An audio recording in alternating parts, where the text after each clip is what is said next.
Well, hello. It's time for another exciting episode of Pens in Use. This is the show where I talk about the fountain pens and inks I've been using throughout the week. So let's dive into it.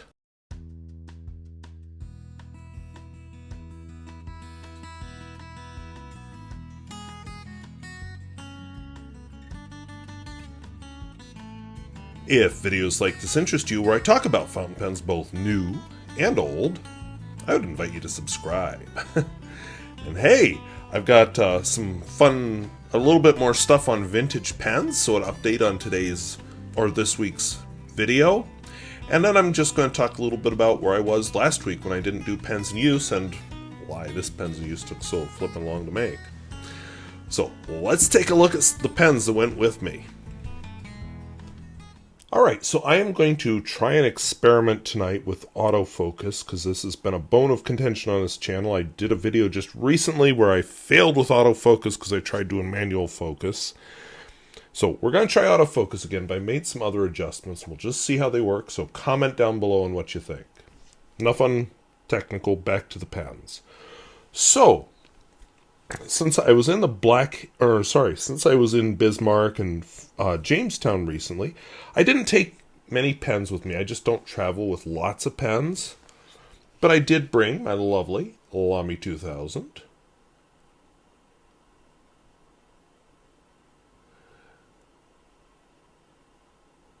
See, this is part of my experiment, and it's failing!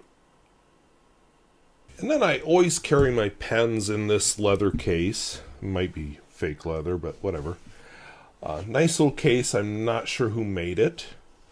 But we'll just take a quick look at the pens and we'll get a close-up on them later on. So I took my Platinum President with me. I took my Pilot Custom 823 with me. I took my Schaefer Legacy with me. No. Schaefer Balance, Schaefer Balance, Schaefer Balance. And I took my other Pilot Custom 823 with me.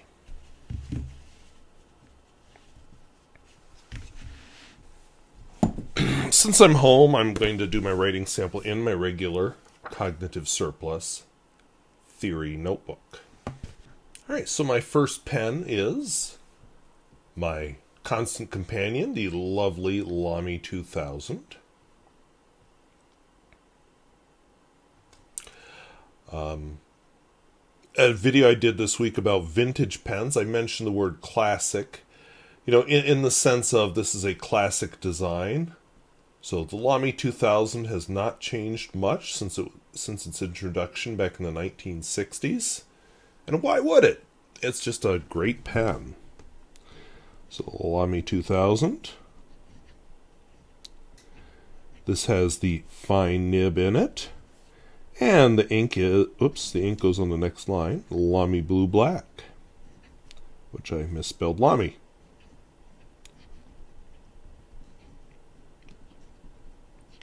Very comfortable pen to hold. Very nice pen. We'll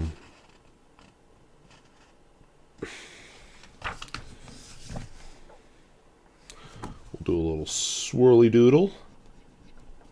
And for the writing, or for the drawing, give me a minute to think. So we'll do a swatch first. So quick swatch. So Lamy 2000 is probably, if I had to get rid of all my pens and only keep one, this would be it. Luckily, in the real world, we don't have to make those choices, but yeah, it is my constant companion. Okay, so for a drawing, let's do... I have no flipping clue what I want to draw. Let's draw a Lamy bottle of ink.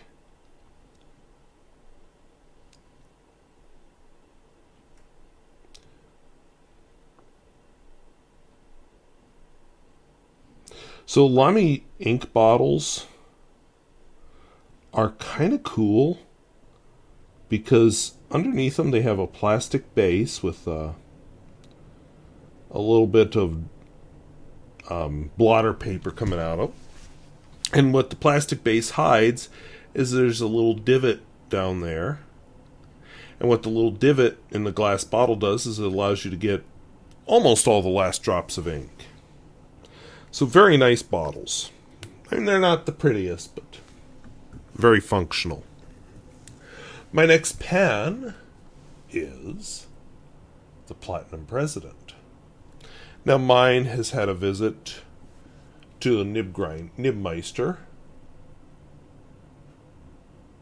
There we go. Because mine was originally a broad nib,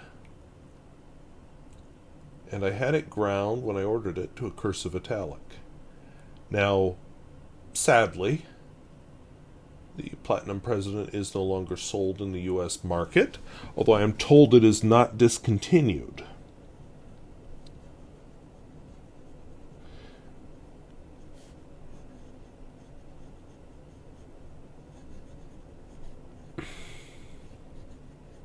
So it's a broad cursive broad cursive italic nib that may be drying out, I don't know. Or is it running out? Both are possible. Oh, it is definitely running out. See, I use my pens. They're not just decorative. The ink in it is De Atramentis. So we're just going to, when you get to this point, we'll just screw this down all the way. And hope there's enough ink in there to finish this off. De Atramentis. Well, never mind. Okay. So, joking aside, this should tell you that this is a pen I like and I use.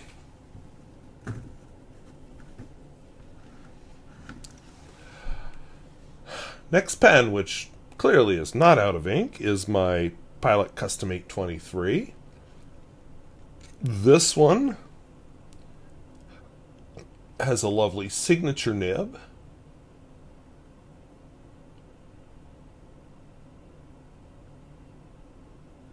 So a tipped, not a music nib, not a cursive italic.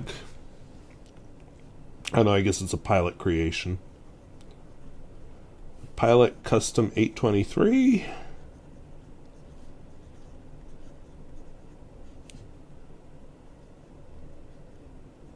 So this pen is having trouble writing.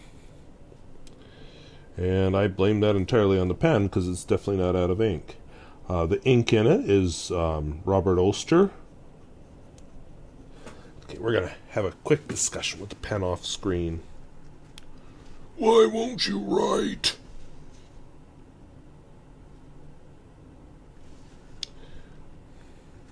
I wonder if I didn't use this pen during that time. There we go. Now it's flowing again. Robert Oster. Stormy Gray.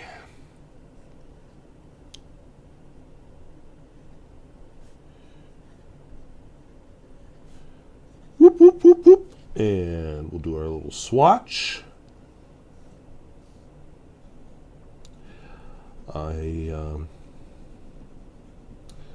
Almost reconsidering my decision on gray ink because I found this bottle and I'd forgotten I had it. And it's a very nice gray. So I think last time I actually did a storm cloud. So instead, let's do a gentle field. And let's have a stormy sky up here. And then in the middle, maybe a tree. Happy little tree who's shed its leaves for the fall and is stark against the bright sky because you have a front coming through. Yeah, I can get... Whoops. I can also attack my microphone. I can get creative. All right, then we have the Schaefer Balance 1930s pen. Very pretty finish. Been chewed a little. Something. Maybe that's heat, I don't know.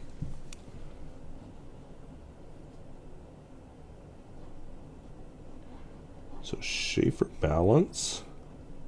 This ink is part of my last drops of Girbon Lee Dete. Brown ink has never been my favorite, although I do like this one.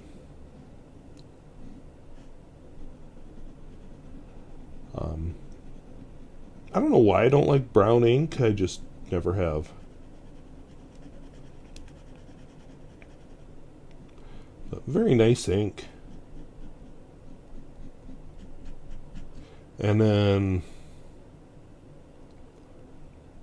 I don't know, let's put some tea leaves.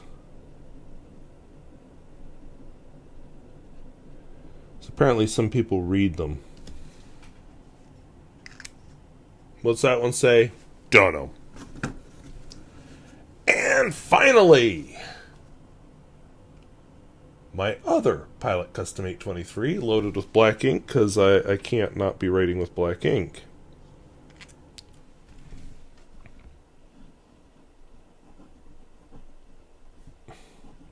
At Christmas, that Lamy 2000's getting loaded with black ink. I don't care. I want to use up that Lamy Blue Black, but dadgummit, I miss writing in black. So this is actually Parker Quink Black.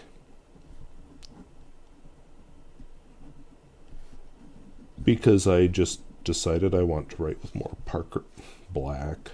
I just decided I want to write with more Parker ink. Nothing against Lamy or any other brand, but I don't know. Parker Quink Washable Blue has kind of become a symbol of the channel. I think Parker Quink Black should become a symbol of the channel. And, fun fact, I really enjoy Parker's Blue Black more than I like any other that I've tried. So for an image, I think a page of handwritten text is appropriate. So those are the pens and inks I took with me to Bismarck. And I'll be honest, I'm filming this about a week later, because I didn't film this while I was in Bismarck. And the truth is, I haven't inked up any other pens. So this also counts as a pens in use for this week. Alright, so those are the fountain pens and inks I used on my trip. And honestly, I haven't really grown the selection since then, so there is that. But anyway, I had a good trip. But I wanted to start with an update about a video I did this week on vintage pens. So I did a video, I guess it was Wednesday. Anyway, where I talked about vintage pens, because I've mentioned vintage pens a few times, and I've had people say things like, well, that's not vintage. And so I wanted to get into, what is the definition of vintage? So I made that video. I did some research. One article I really wanted to see was from Richard Binder, and apparently he had accidentally put the link to the article up before he released the article. But as of today, the article is released, so I put a link to it down in the video description. But the feedback I got on that video about vintage pens was all over. Some people said, yeah, 1965 is a good dividing line. Some people thought 1980. Some people said 20 years old. And, the problem comes in the ambiguity of the language. And what it really comes down to is, what do you enjoy?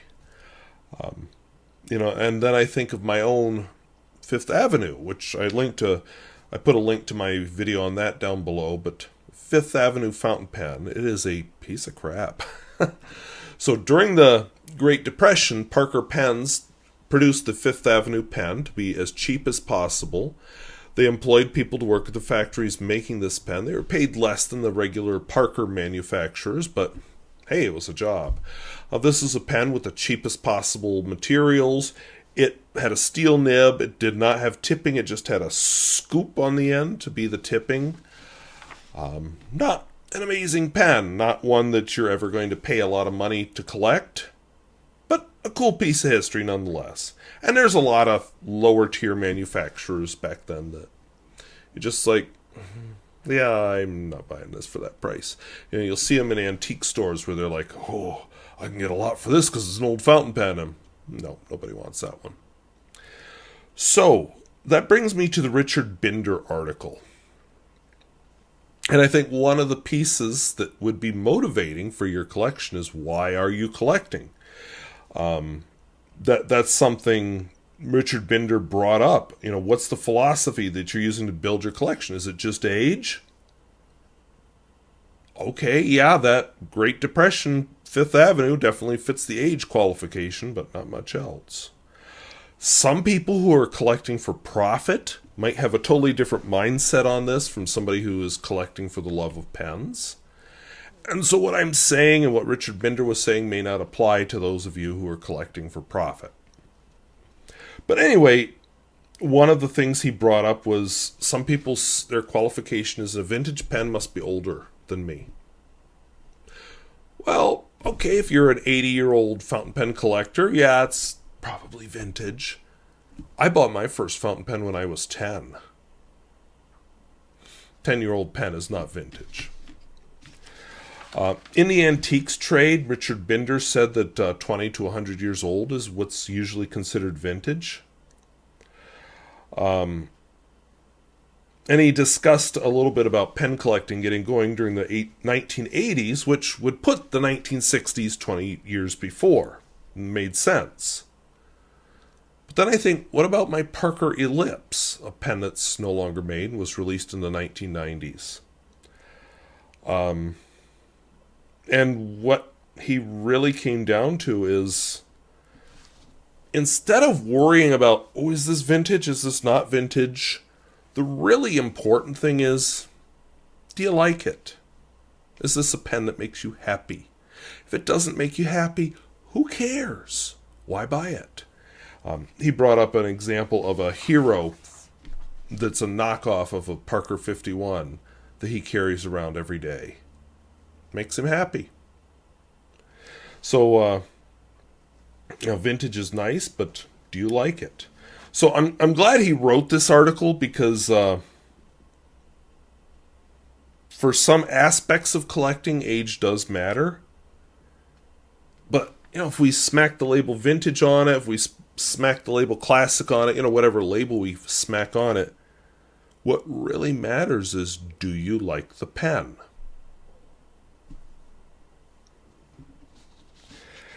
And I think that was probably the most important thing. You know, we get so wrapped up in words that we forget the reason we're all doing this is because we love fountain pens. I'm not going to make any money off my fountain pens. I just enjoy writing with them. So I took a trip to Bismarck this past week.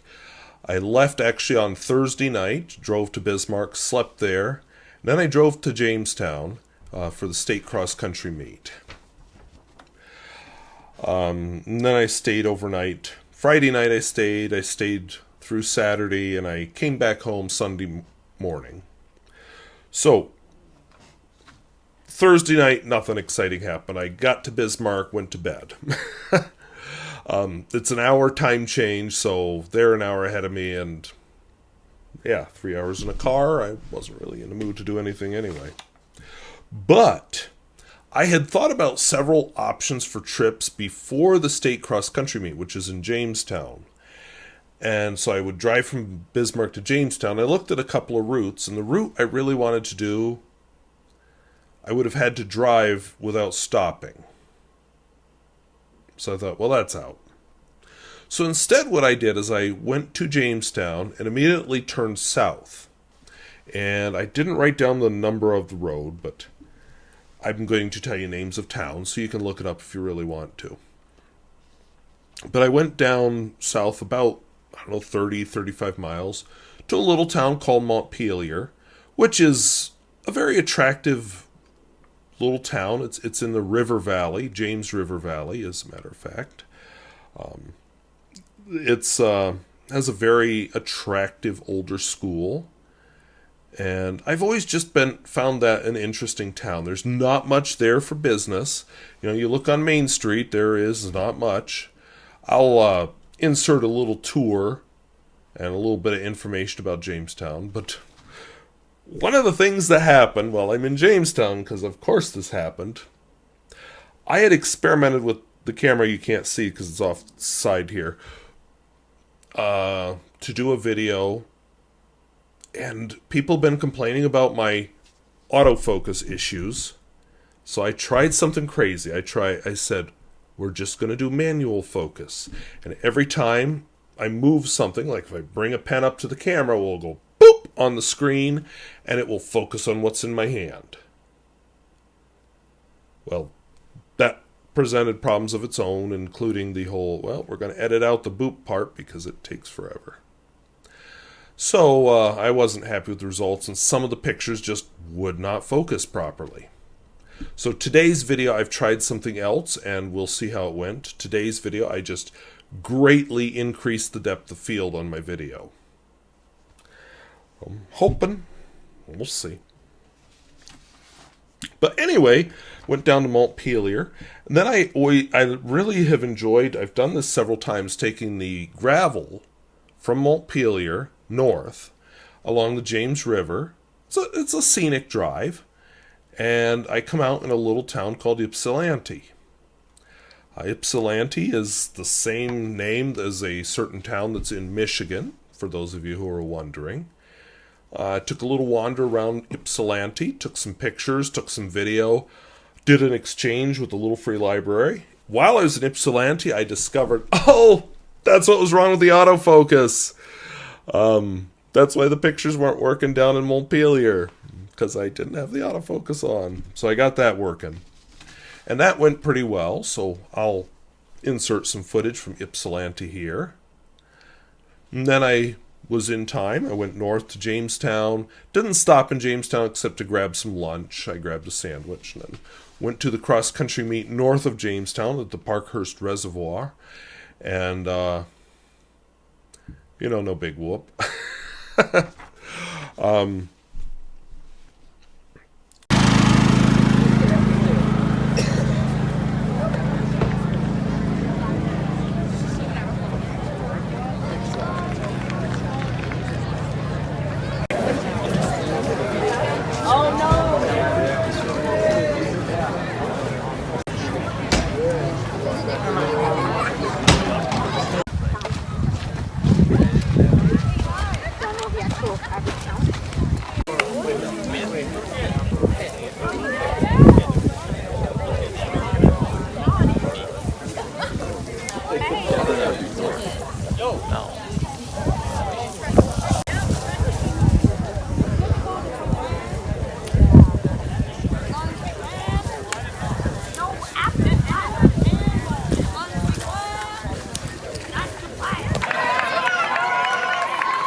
Oh, you're good.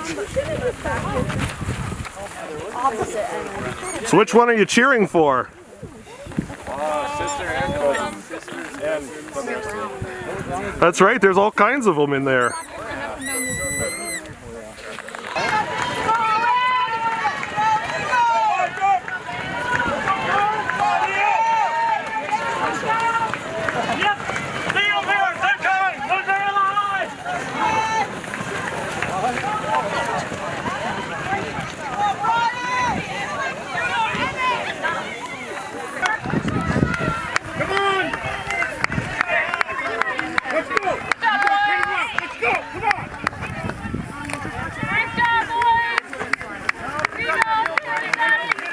So our boys team took first for the state Class B. So That's the race for the small schools. The big schools had their race on Saturday. But we took first. 4 of my students were in the top 10 in the race. And obviously the other 6 did decently, or else we wouldn't have won first. This would be the 6th year in a row we have taken first at state cross country. I haven't heard of any other school doing that in North Dakota, so kudos to us. It's pretty exciting. I'll go back again next year, hoping for a 7th year, but we're starting to lose these kids, because they graduate, and surprisingly, we don't have so many coming in. So who knows if this legacy will continue, but quite a legacy to have 6 years in a row state cross-country winners.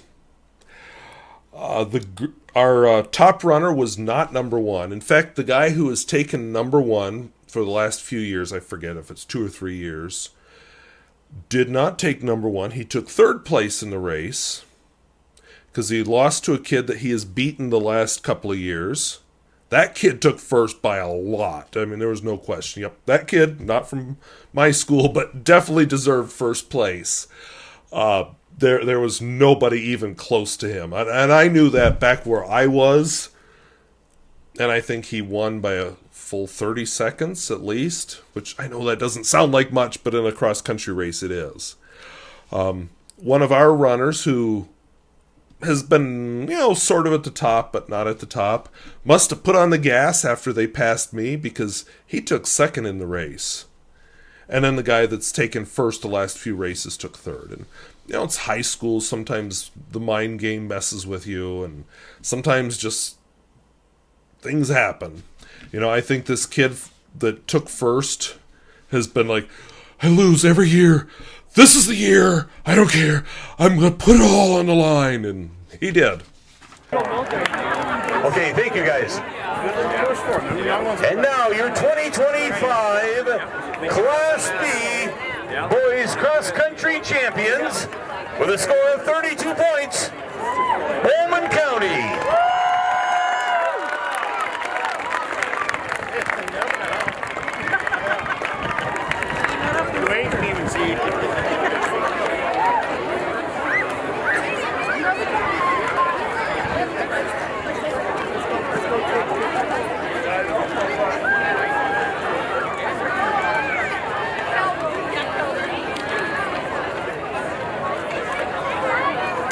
Pretty cool.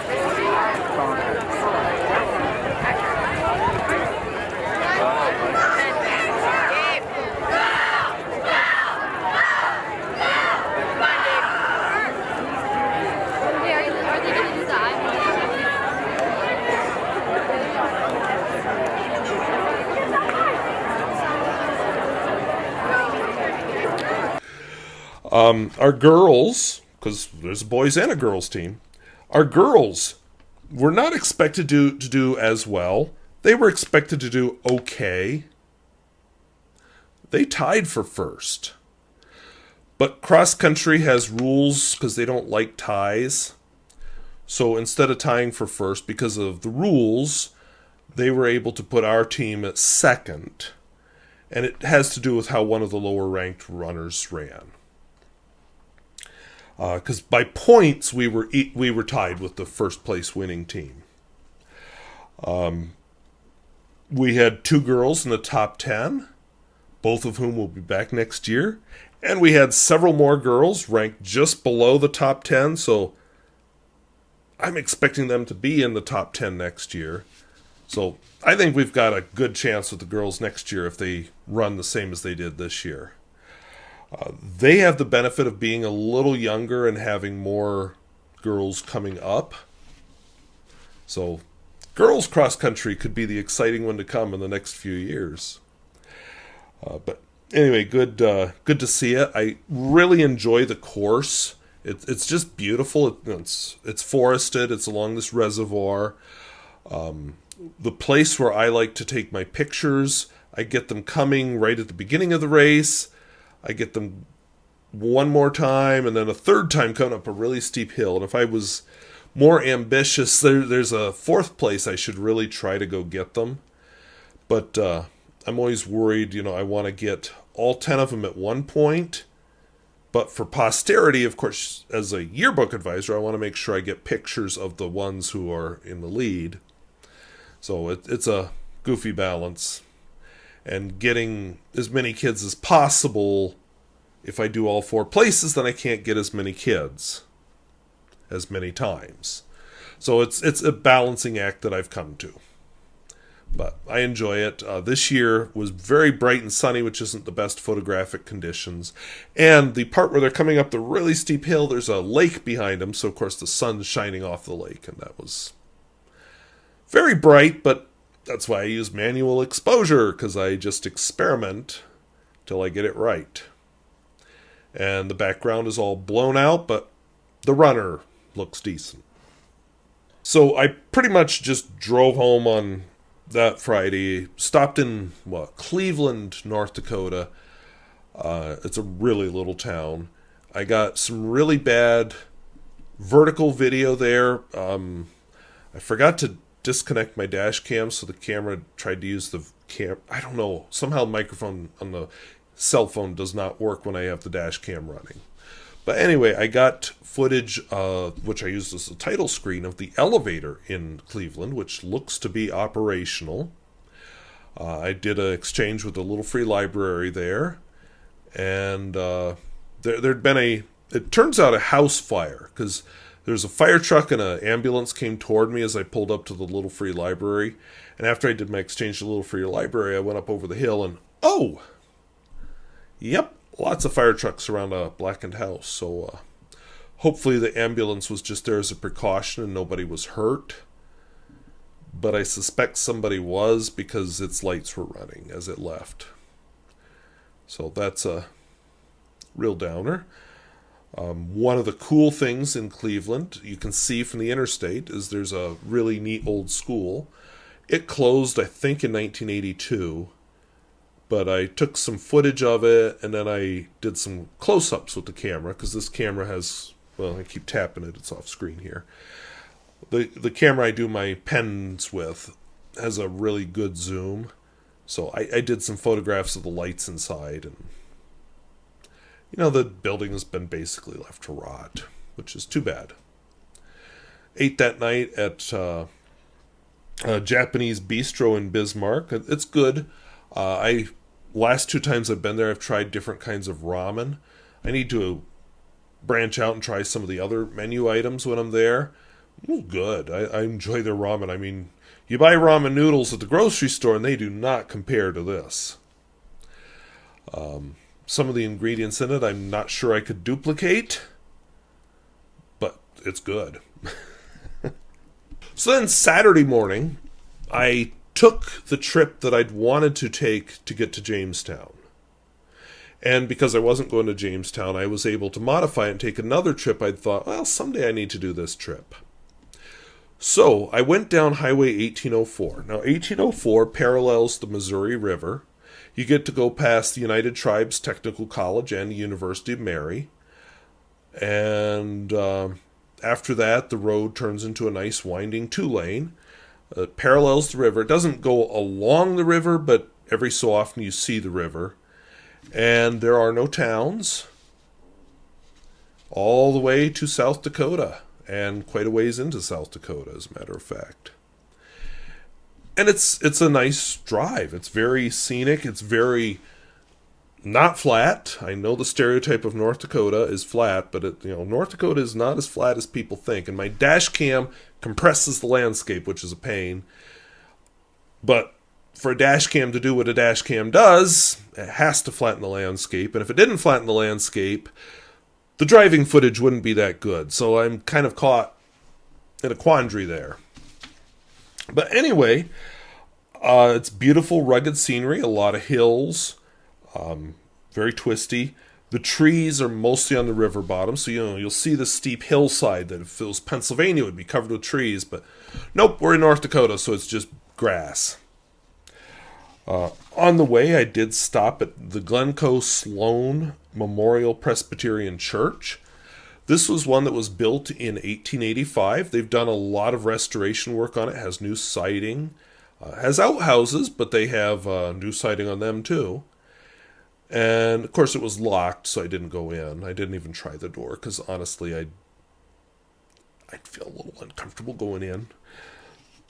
It's technically it's on a gravel road, but only by a couple of 100 feet. But while I was there, the reason I'm bringing it up, because otherwise, he went to an old church. The reason I'm bringing this up, while I was there, I thought, I need to get some footage of you could just see the river bottom from there. So I thought, I'll get some footage of that.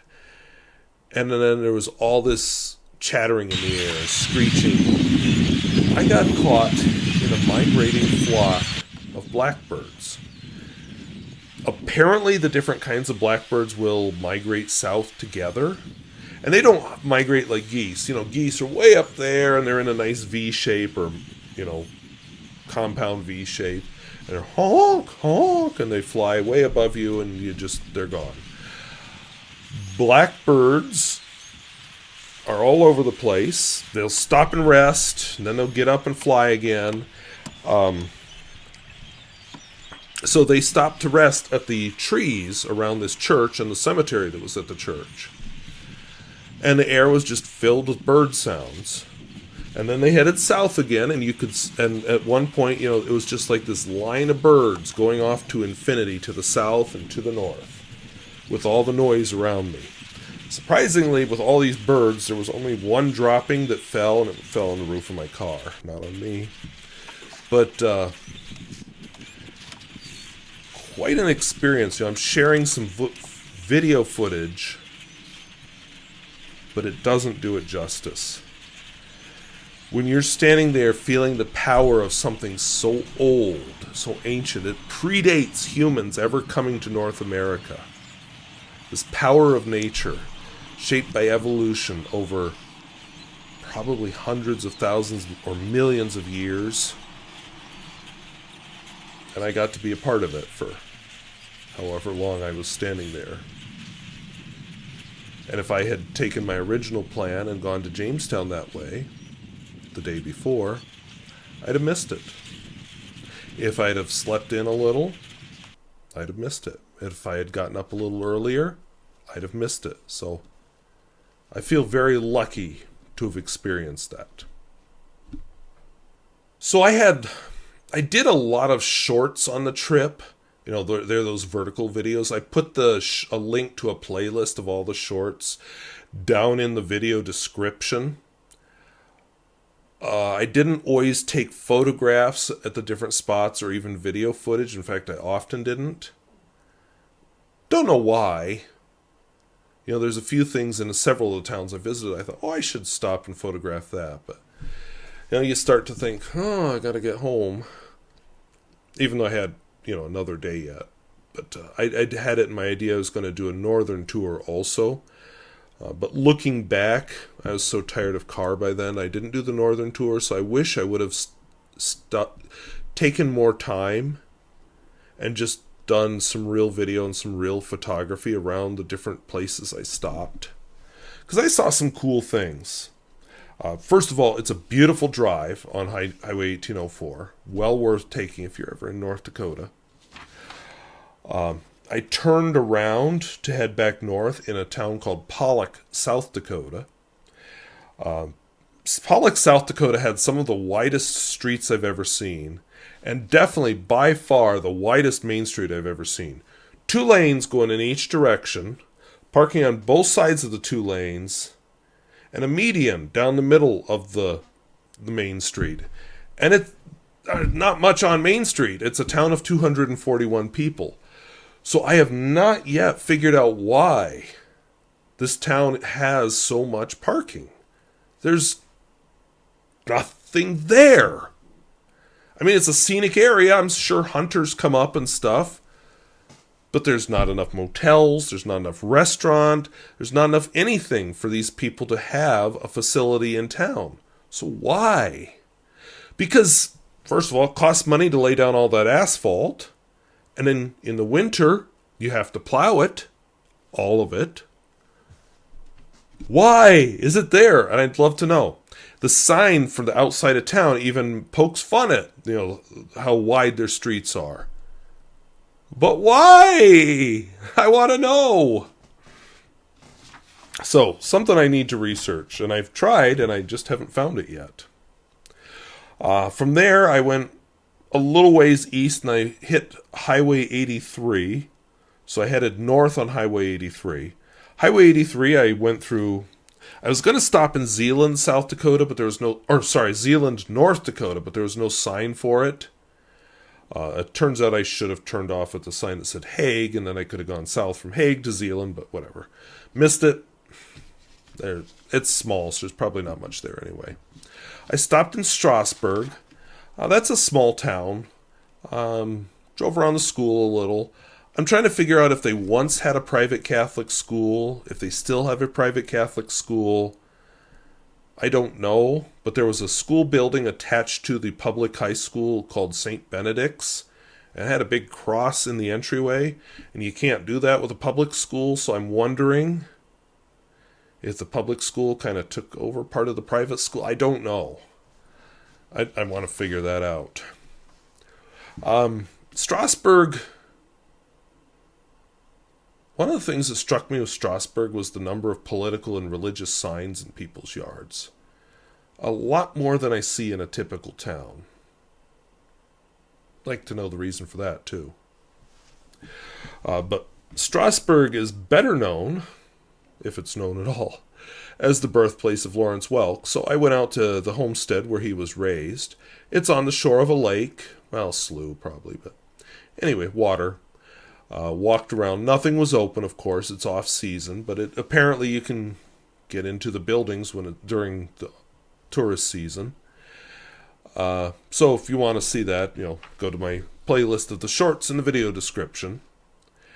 And then I continued north to a town called Linton. That's where I had lunch at a diner on Main Street. What did I have? A Reuben. And actually, Linton was a hopping town that day because there was a lot of hunters. In fact, most of the diner was full of hunters. No natives, and I found out why. Linton was having its 9-man football playoffs because they're working toward playing in-state football. So they were hosting the 9-man football playoffs, and everybody was at the football game because I wanted to go up and look at the school because I knew it was an older building, and oh boy, that was hopping up there because the football field is at one end of the school. So, yep, there's so many cars here and so many people. I'm just like, nope, not stopping. But yeah, Linton was interesting. I need to go back there. And then I stopped in Hazleton, which it's a little town, 200 and some people. I definitely need to learn more about that town. It is a gorgeous modern school. I found the old school. It's kind of in tough shape, but a gorgeous modern school. A lot of nice houses. And a main street with more business than I expected and much newer buildings than I expected. Why? So, I've got to investigate Hazleton to better understand it. So, as you can tell, I want to go back and do some touring and maybe just do that. So I did cruise a few other small towns, and then I went back to Bismarck. I actually went back, instead of by the interstate, I went back by Highway 10. I was really looking for a little free library in Apple Creek, because there's kind of a housing development there, and I have the app. I found the house. I could not find a little free library. I don't know, maybe they have it hidden in their backyard so that just neighbors see it. I don't know, or maybe they took it down. But anyway, then I got back to Bismarck. I did the mall thing because I had to buy some clothes and, all that. Then I knew there was a new used bookstore in downtown Bismarck, so where I was staying is in downtown Bismarck, so I parked my car and walked over to the used bookstore. It's small. She's a growing business.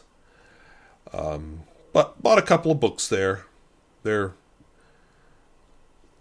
I'm going to read them first, but they're probably not books I'm going to keep, so I'll put them in the little free library out front of my house. But I was originally planning to go north also that day and do some photography up there, but I don't like sitting in my car. I want to walk around and experience things. I don't like experiencing them from my car, and I was carred out. So I didn't car. I walked around downtown Bismarck and then went back to the motel and hotel, I guess we should call it, and looked through my pictures and read a little. So then Sunday came. I was planning to come back fairly early on Sunday, but I wanted to try something different.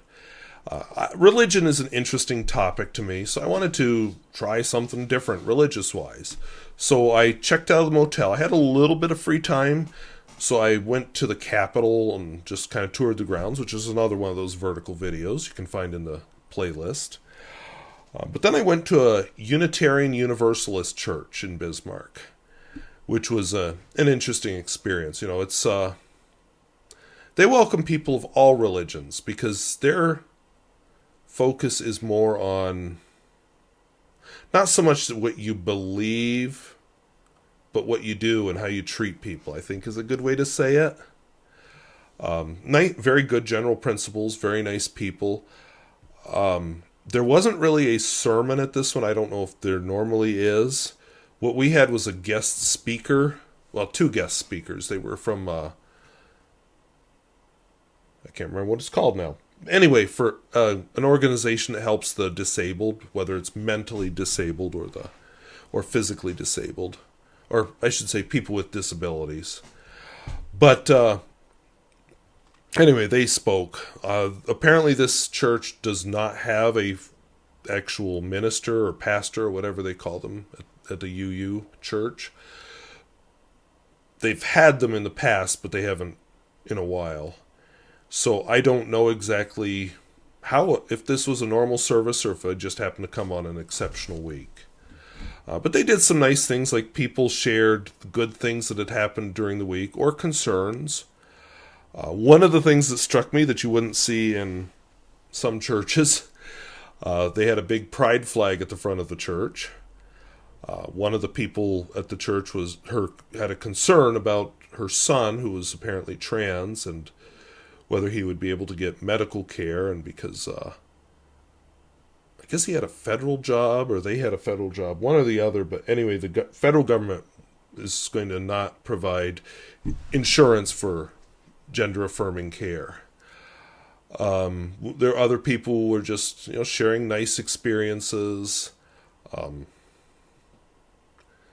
Anyway, it was a little different. They had hymns. The hymns were definitely not religious hymns.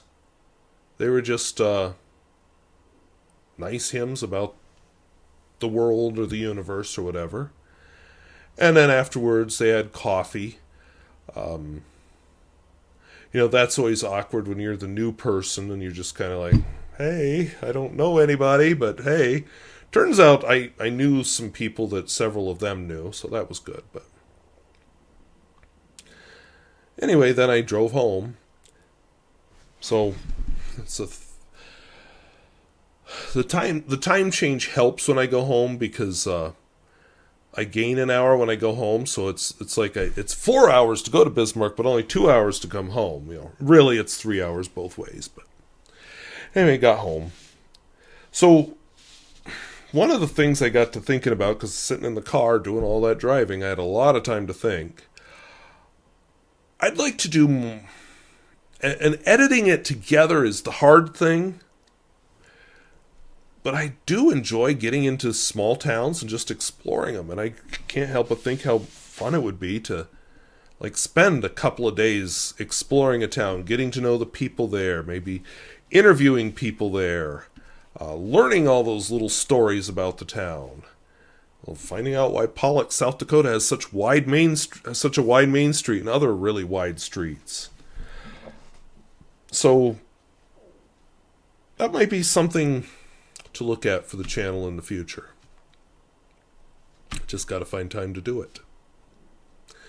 And like I said, the editing is a bear. Which is why this pen's in use is late, because of the editing.